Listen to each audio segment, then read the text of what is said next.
Over 3,000 years ago, a scribe named Thoth wrote something that science is only beginning to understand now. He said the universe isn't made of matter, but of mind, pure consciousness, moving in perfect patterns. Quantum physics calls it the information field. Neuroscience calls it coherence. But Thoth already knew, you're not trapped inside this reality. You are this reality, experiencing itself in human form. And when you see the map the way Thoth saw it, the veil begins to dissolve. In the next few minutes you won't hear a theory. You'll feel an ancient memory awakening. Breathe.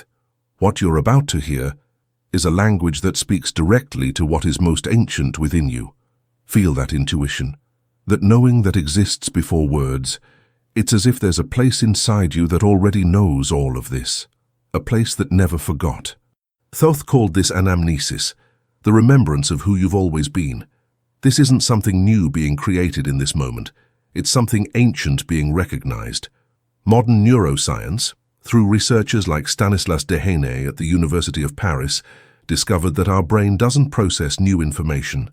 It recognizes patterns. Every idea, every truth that strikes you with power, isn't learning. It's remembering. Imagine a writer. When they create a story, they don't invent. They discover what was already there, flowing through them. Mozart claimed he heard complete symphonies in his mind before putting them on paper. He didn't create. He translated. Thoth understood this millennia ago. He knew the universe is a living archive, that every form, every pattern, every frequency that exists was previously encoded in the fabric of reality. But let's be precise. Let's speak the language that science understands, because Thoth wasn't a mystic in the traditional sense. He was an observer, a mapper, a man who understood how reality functions at its deepest structural level. Classical physics taught us that matter is solid, that electrons orbit nuclei like planets orbit the sun, that the universe is a mechanism. But when scientists began observing electron behavior more carefully, something impossible happened. When no one was watching, the electron existed as a wave, as pure possibility. But the exact moment someone looked at it, it collapsed into a particle. A solid thing, defined. This isn't metaphor, this is the observer effect, confirmed repeatedly in laboratories at Princeton, Stanford, and MIT. Reality changes depending on who's looking. Thoth described this precisely in the Emerald Tablets, as above, so below, as without, so within. He was encoding the truth that the observer is inseparable from the observed. You're not seeing reality, you're creating reality through the act of observation. So what is matter really? Quantum physicists arrived at a conclusion that still shocks many. Matter is concentrated energy, and energy is information in motion. Everything, a tree, a mountain, your body, your thoughts, is information. Patterns of meaning. Dr. Rupert Sheldrake, evolutionary biologist from Cambridge, discovered something fascinating, that morphogenetic fields, invisible information fields, guide the development of all living organisms. That a duck knows how to be a duck not because it learned, but because it's in resonance with the informational pattern of being a duck. It's connected to a field of knowledge that transcends its individual body. Thoth called these etheric fields. The terminology changes, the truth remains. Now imagine yourself. Your body isn't an isolated machine. Your atoms are constantly exchanging with the environment. The atoms forming your hands at this exact moment aren't the same ones that formed them 7 years ago. You are a pattern, information that continuously renews itself, like a river that flows, always different, always the same. The question Thoth asked, the question that should arrest you right now, is, who is the observer behind the pattern? If you're not your body, if you're not your thoughts, if you're not your memory, who is experiencing all of this? There's a story that illuminates this. Raphael was an ordinary man, a software engineer in Silicon Valley. He spent his days coding, creating programs, solving abstract problems. One day, during deep meditation, he had a revelation. He realized that what he was doing, creating information structures that later manifested as functional programs, was exactly what the universe was doing with him. His thoughts were lines of code. His actions were execution. His body was the interface. And that which observed all of this was the mind that had originally written the code. He wept, not from sadness, from recognition, because he knew in that instant that he had never been alone, that everything he had lived was a conversation between this infinite mind and itself disguised as Raphael. After that day, his life didn't change externally, but everything changed internally, because he had mapped reality. He had understood the architecture. Thoth described this in symbols. He drew diagrams we now call the Tree of Life, a map of the laws governing both the universe and the human psyche. This diagram shows how reality is organized in layers, like a building with multiple floors. On the lowest floor is physical matter, the world your eyes see. Above it are layers of energy increasingly refined, increasingly rapid, increasingly closer to pure consciousness. Modern neuroscience confirms something similar. Dr. Carl Friston from University College London developed what he calls the free energy principle, the idea that the brain doesn't simply process what's happening.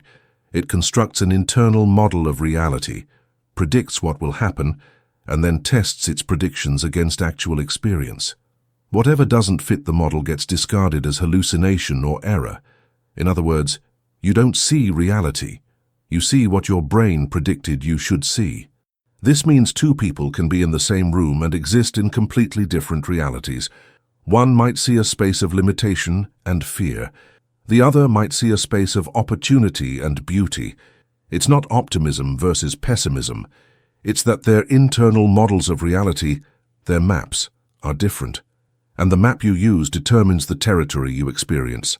Thoth understood this profoundly. He knew reality wasn't fixed, that it was fluid, that it depended on the observer.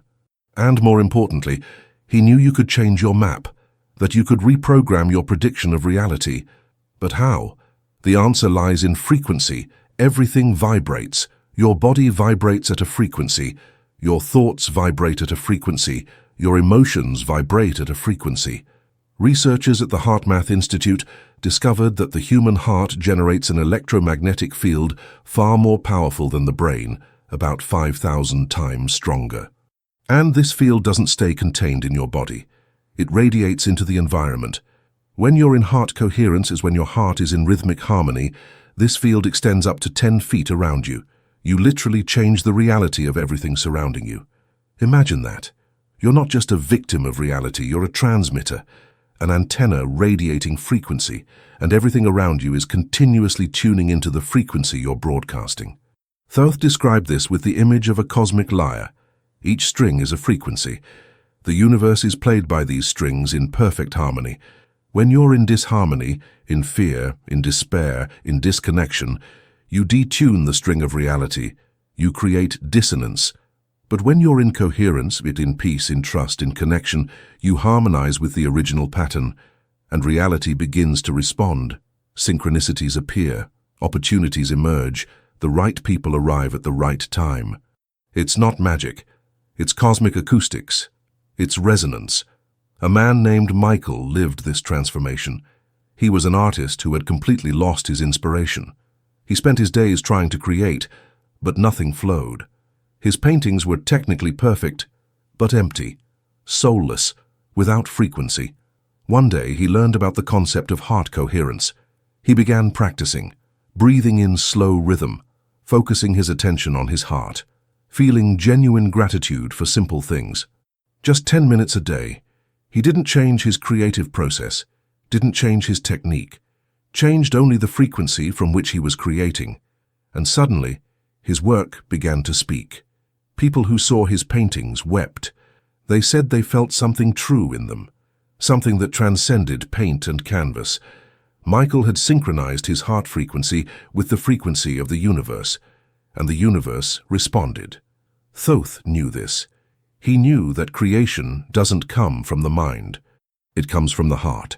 That true knowledge isn't intellectual, it's cardiac, it's a resonance. That's why he placed so much emphasis on practices that align the heart. Meditation, breathwork, contemplation, conscious love. Not as shallow emotional sentiment, but as fundamental coherence frequency. But there's another layer in this map that Thoth revealed. He described that within each human being exists a specific pattern, a unique signature. He called it the personal note. the particular frequency at which your being naturally vibrates. Just as each tree has its own growth pattern, some grow straight, others twist, some have wide branches, others thin, each person has a unique pattern of being, an inherent purpose. Most people spend their entire lives ignoring this personal note. They try to be someone they're not. They follow careers that don't resonate with them, relationships that suffocate them, lives that leave them empty. Because they're playing the wrong song. They're trying to vibrate at a frequency that isn't naturally theirs. When you discover your personal note, when you finally play the frequency that is you, not the you that you pretended to be, but the true you, everything shifts. Not because the world changes externally, but because you enter into resonance with your own pattern. And reality responds, because reality is always seeking harmony, always trying to bring order from chaos. There's a woman named Sarah who discovered this. She was a successful attorney, had money, status, security, but she was miserable. Her days were an exercise in slow-motion death. One day, during a therapy session, her therapist asked, "If you didn't need money, if no one was expecting anything from you, what would you do?" Sarah began to cry, because she knew immediately. She wanted to write. She wanted to tell stories. She wanted to create worlds. It was her personal note. She left law, made less money, but she was alive, truly alive, because she was vibrating at her true frequency. Thoth taught that this discovery of the personal note was the essential first step in the architecture of reality. Because when you vibrate at your true frequency, you're no longer in conflict with the universal pattern. You're in co-creation with it. The universe is no longer working against you. It's working with you. But discovering your personal note is only the first step. Because there's still the question of sacred geometry, the way consciousness organizes itself. Thoth knew a secret that the ancient Egyptians used to build structures that lasted millennia, that medieval architects used to create cathedrals that elevated the soul, that composers used to create music that transcends time, the golden ratio, the Fibonacci sequence, geometric patterns that exist throughout nature. When you place a plant in a room, it grows following the golden ratio. When you look at a beautiful face, there are golden proportions there. When you hear a symphony that touches you deeply, there's sacred geometry in the progression of chords. This isn't coincidence. It's because these geometric patterns are the language the universe speaks. They're the fundamental structure of creation. And when you align your life, your home, your body, your thoughts, your patterns, with this geometry, you're literally synchronizing with the code of creation. Researchers at Princeton University studied what they call genius loci anomalies, gravitational anomalies in certain locations on the planet, and they discovered that these locations correspond exactly to places where ancient civilizations built their temples and sacred structures, as if they knew intuitively where the fabric of reality was thinnest, where it was easiest to transmit between worlds. Thoth had maps of these places, had knowledge of sacred geometry that could be used to amplify consciousness, to create portals, to facilitate communication between different layers of reality. But it wasn't magic in the fantastical sense. It was applied understanding. It was consciousness engineering. You take patterns you understand, mathematical patterns, geometric patterns, frequency patterns, and you use them purposefully. Like a maestro who understands the rules of harmony, can compose a symphony that touches the heart. A contemporary example of this is the work of Dr. Masaru Emoto, who photographed frozen water crystals that had been exposed to different words and musical frequencies. When water was exposed to loving words or classical music, the crystals that formed were perfectly symmetrical and beautiful. When exposed to words of hatred or chaotic music, the crystals were distorted and broken. This is sacred geometry in action. Water, which composes 70% of your body, is continuously being shaped by the frequencies surrounding it, by the words you speak, by the thoughts you think, by the music you hear. You are literally constructing your body through the frequencies you offer it.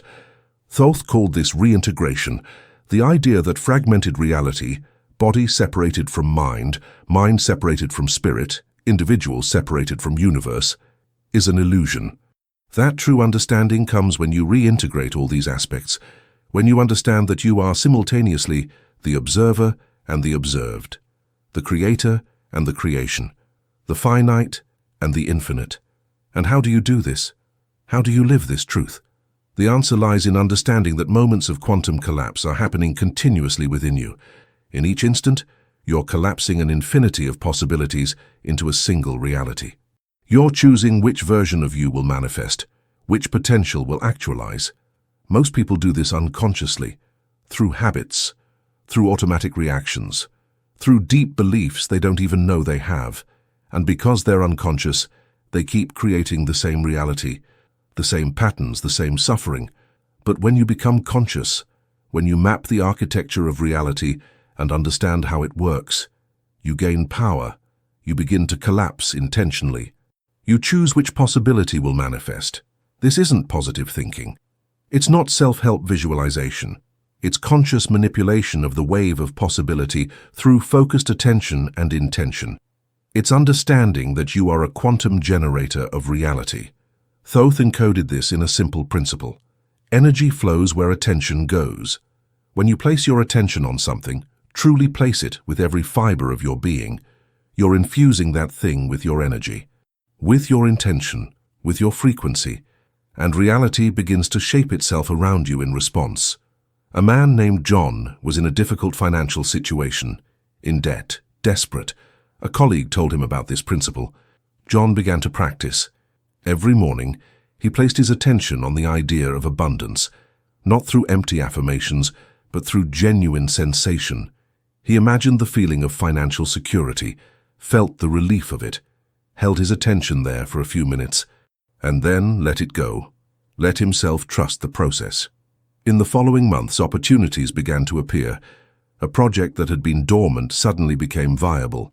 People who owed him began to pay. An unexpected inheritance arrived. It wasn't magic, it was resonance. He had shifted his frequency from lack to abundance, and reality began to reflect this new frequency. But there's a crucial detail Thoth wanted you to understand. This frequency shift cannot be faked. You can't simply force a positive thought while deep down you're filled with despair and fear, because your body knows the truth. Your emotions know the truth, and the frequency you're actually emitting is the one that corresponds to your true emotion, not your superficial thought.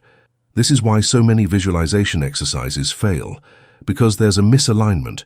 You're trying to collapse a reality of abundance, but your body is vibrating in fear. And the reality you create is a confused hybrid of both, an ambiguous, weak reality. The solution is what Thoth called internal synchronization. You need to align your thought, your emotion, and your bodily sensation into a single frequency. This is easier when you start from what is genuinely true for you. Don't force abundance if you're in fear. Start from the fear. Acknowledge it. Feel it completely. And then, from there, shift your perspective. Recognize that fear is just information. It's your nervous system saying it perceives a threat. But you are not your nervous system. You are the one observing. And when you change your perspective on fear, when you acknowledge it without fighting it, the frequency naturally shifts. There's a concept in neurophysiology called heart rate variability, the measure of how well your heart adapts to changes. The greater this variability, the more resilient you are, more capable of moving your frequency in response to circumstances. Researchers at HeartMath discovered you can deliberately increase this variability through specific breathing practices and attentional focus, that you can literally train your body to synchronize with higher frequencies. And this is exactly what Thoth's contemplative practices do. They train your body, your heart, your mind, to resonate at higher frequencies, to maintain coherence even in adversity, to be a transmitter of harmony even in a world of chaos. Thoth knew there was a specific rhythm that worked best for each practice, for each frequency shift, a rhythm that corresponded to the very rhythms of the universe, circadian rhythms, planetary rhythms, tidal rhythms, breath rhythms. Everything is connected, everything pulses in unity, and when you recognize this rhythm, when you begin to breathe in synchronization with it, when you allow your thoughts and emotions to move in dance with it, you enter a state called cosmic coherence. a state where you're no longer an isolated entity fighting against the universe.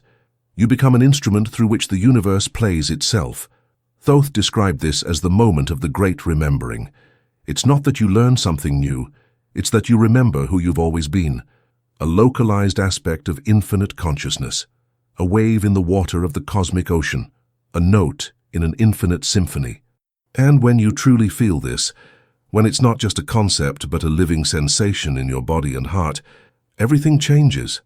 Your relationship with death changes, because you understand you're not being born or dying. You're shifting. Your relationship with suffering changes, because you understand suffering is just resistance to change. Your relationship with love changes, because you understand love isn't emotion. It's the fundamental frequency of the universe. It's the vibration that holds everything together. But this is still theory. This is still concept, and Thoth never emphasized concept alone. He always emphasized practice, direct experience. Because you can read 1,000 books about swimming, but until you get in the water you won't understand what swimming is.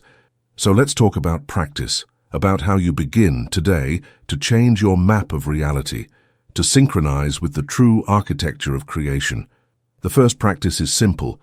It's what Thoth called the breath of remembrance.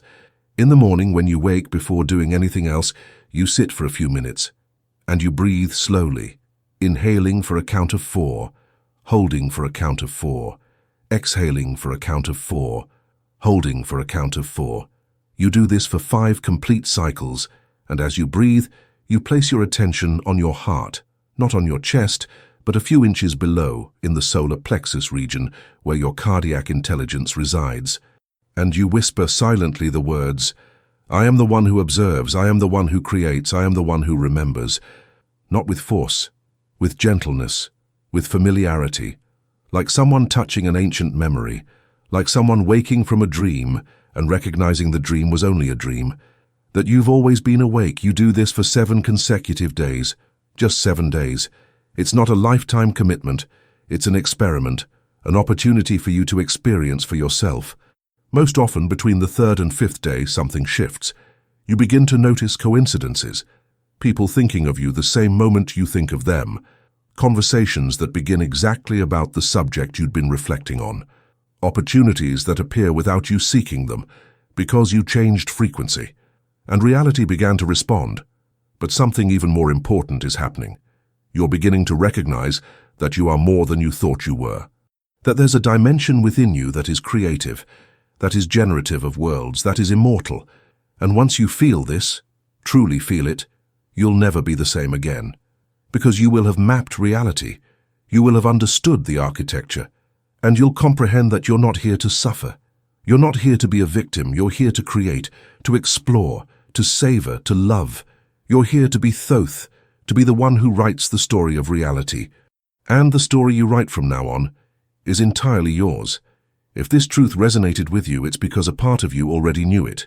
Write in the comments, "I remember who I am," because when you declare it, the universe hears, and the remembering accelerates.